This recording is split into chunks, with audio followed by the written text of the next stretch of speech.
जब व्यक्ति को मुसीबत आती है तो उसको सारे दोष नजर आते हैं।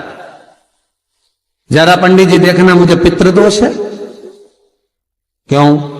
बहुत तकलीफ में है, बहुत कष्ट में है, बहुत दुखी है, बहुत तकलीफ में, बहुत कष्ट में, बहुत दुखी है। देखिए जरा, पितृदोष है। पंडित जी बोलेंगे पितृदोष तो नहीं है। वास्तु शास्त्री के पास पहुंच गए महाराज, और वास्तु शास्त्री के पास जाकर कहा, जरा देखिए हम बड़े तकलीफ में हैं, बड़े दुखी हैं, क्या वास्तु दोष है हमारे घर में?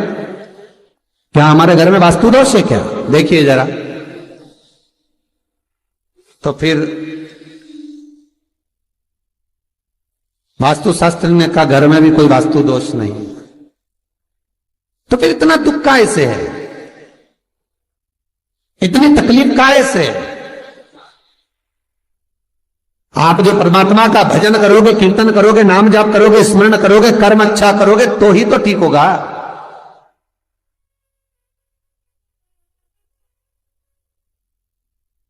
महाराज जरा देखो, हमारे घर में कोई दोष तो नहीं है वास्तु का? वास्तु दोष नहीं है। अब पितृ दोष नहीं है, वास्तु दोष नहीं है, फिर का एक काम करो, हम बड़े तकलीफ में हैं, जरा हमारी जन्म पत्रिका देखो, जरा जन्म लग्न देखो, जन्म पत्रिका देखो, पत्रिका में तो दोष नहीं है।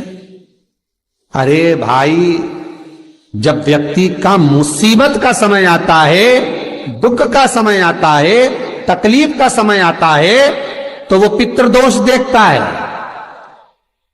वो वास्तु दोष देखता है,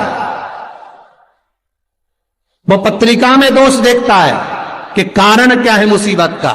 बस दिक्कत एक ही है कि वो अपने कर्म में दोष नहीं देखता कि मेरे ये पितृदोष, ये वास्तु दोष, ये सारे दोष तो बाद के हैं, पर सबसे पहला दोष है कि जो कर्म करा है वो कैसा करा, उसके अनुसार मुसीबत आई है, उसके अनुसार हम दुख झेल रहे हैं।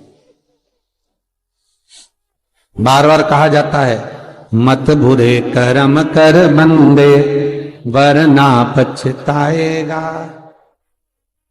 भगवान की आंखों से तू बच नहीं पाएगा, तू बच नहीं पाएगा।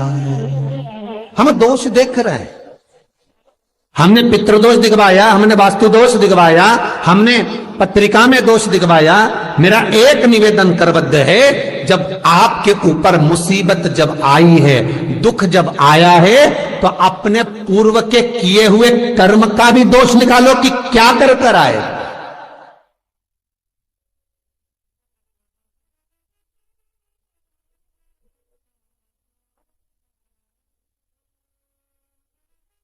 पत्रिका दिखा करके बल वो पत्रिका का दोष मत निकलवाइए, वास्तु का गलती निकालकर वास्तु का दोष ना निकलिए। महाराज अगर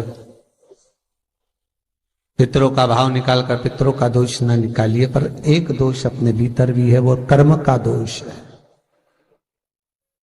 कुछ अच्छा करा होगा तो भगवान आपके जीवन में थोड़ा तो सुख लिख ही देगा, थोड़ा सुख तो लिखेगा।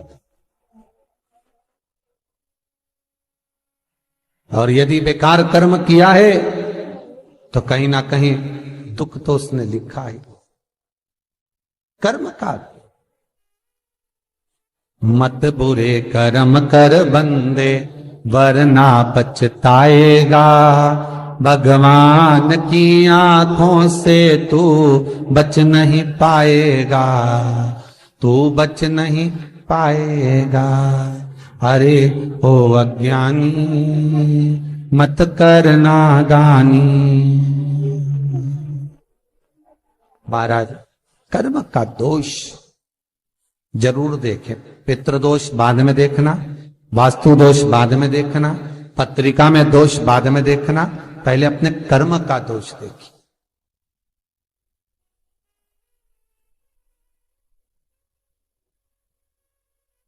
फिर निवेदन करेंगे, बार बार कहते हैं कि भगवान की भक्ति में डूबो, शिव का स्मरण करो, भगवान का स्मरण करो, राम का, कृष्ण का, तुम्हारी मर्जी पड़े उसका स्मरण करो, पर करो क्यों?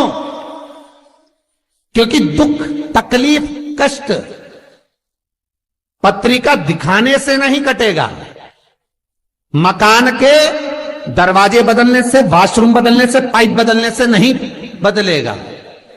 दुख तकलीफ तुम 50 बार वास्तु को भी बदल कर देख लेना, फिर भी दुख और तकलीफ, कष्ट नहीं, ये कष्ट समाप्त नहीं होगा, दुख और तकलीफ समाप्त नहीं होगा।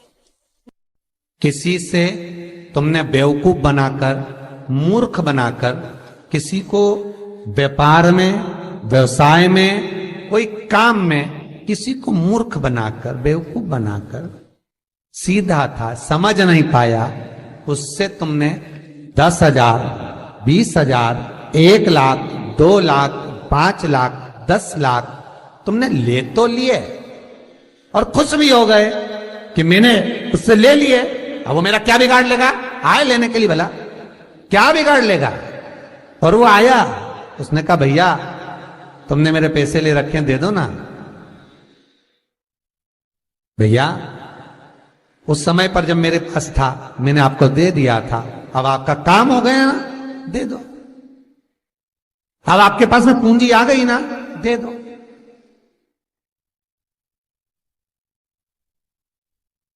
बहुत ध्यान दीजिए महाराज, 2 तरह का पैसा होता है। एक व्यक्ति ब्याज पर देता है ना ब्याज पर, कि तुम ये रुपया ले जाओ, हम तुमसे इतना ब्याज लेते रहेंगे, बाद में मूल दे देना।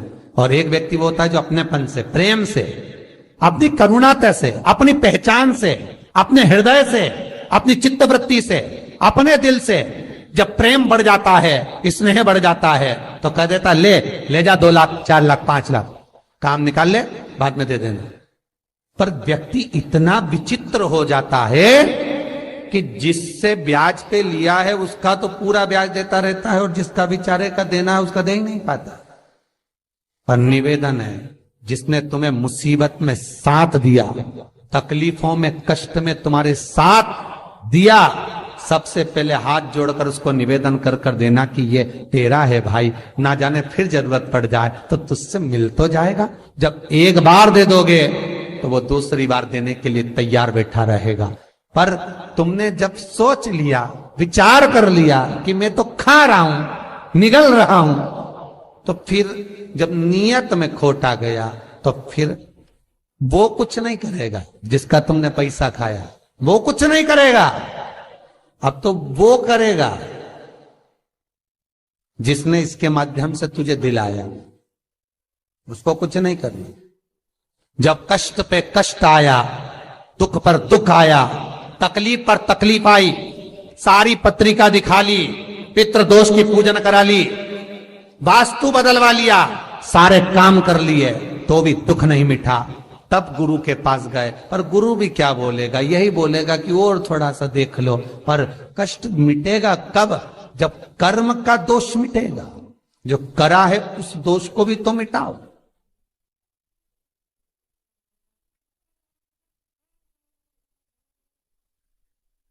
विचार करना, पांडवों पर कितनी कितनी तकलीफ आई, कितनी तकलीफ आई पांडवों पर। लाक्षागृह में आग लग गई, पर भगवान किसी रूप में आकर बता दिए कि आग लगने वाली है, सुरंग बनवा दी, बाहर निकलवा दिया। दुख तो आया था ना। पूरे वन में जब तक पांडव रहे, तकलीफों पे तकलीफ भोगते रहे, हर बार तकलीफ सब भोगा। पर भगवान पर विश्वास था, क्योंकि माता कुंती ने कहा था कि कर्म के लेख को शिव काटता। भगवान ब्रह्मा उतना ही देंगे जितना तुम्हारी लेखनी में लिखा है, भगवान विष्णु उतना ही देंगे जितना तुम्हारे भाग्य में लिखा है। पर भगवान शंकर तो कुछ नहीं देखते, ना लेखनी, ना कर्म, ना भाग्य। उनका अपनाए दे दो, उठा के उठाओ दो। क्या सोचना, क्या विचारना, क्या करना, दे। फिर नहीं सोचा, फिर नहीं विचारा, वो तो केवल